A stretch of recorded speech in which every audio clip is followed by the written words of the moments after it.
The story of Pogo the Clown, from philanthropist businessman to serial killer. It seems that those who are afraid of clowns are not so wrong. Here we are with a wonderful story. We're ready when you are. John Wayne Gacy was born in Chicago in 1942, the only son of a middling family. He always had a good relationship with his mother and sisters, but he suffered constant violence and pressure from his alcoholic father. In fact, because of this pressure, he could not explain that he was repeatedly molested by a family friend because his father would blame him. From the age of 11, when he hit his head on the playground, until a blood clot in his brain was found and treated at the age of 16, he suffered brief blackouts. He was hospitalized for a total of 1 year between the ages of 14 and 18 due to health problems. For this reason, he changed schools 4 times, and as a result, he failed to graduate from high school and left Chicago. In Las Vegas, where he moved, he started working in a morgue. One day in the morgue, where she also stayed at night, she was shocked to find herself lying next to a male corpse in a coffin, and this was an awakening for her. Hoping for a normal life, she returned to Chicago, studied business, and got married. She started working as a manager at KFC, run by her father-in-law. He was making good money and had 2 children. His life was on track. He was also active in a charitable organization that mentored young people and was well respected in the community for what he was doing there. But it all came crashing down when he was sentenced to 18 months in prison for attempting to force an employee into an affair.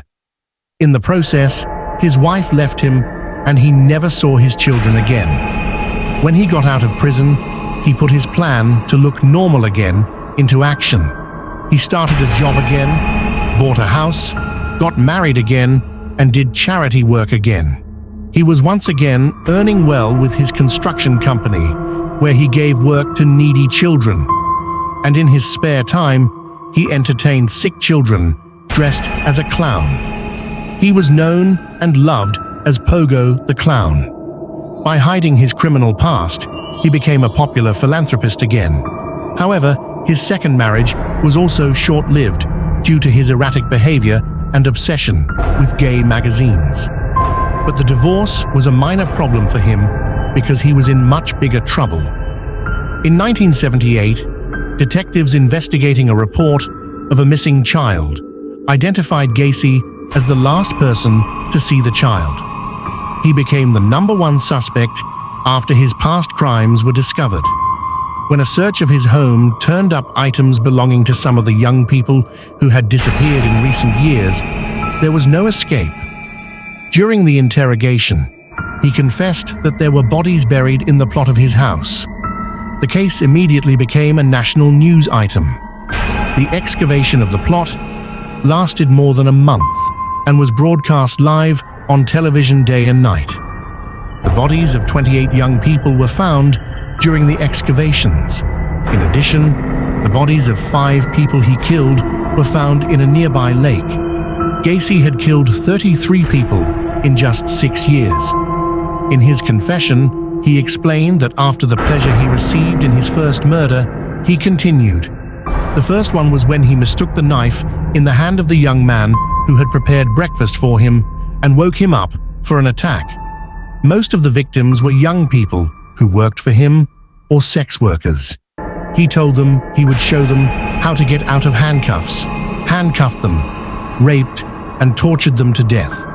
He claimed in court that he was mentally ill, but that didn't stop the death sentence.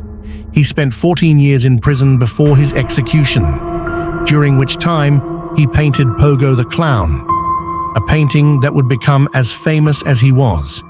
He was executed by lethal injection in 1994. His last meal was fried chicken, fried potatoes, shrimp, Coke, and strawberries.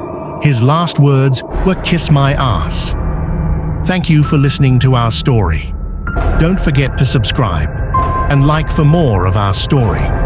Thank you for your attention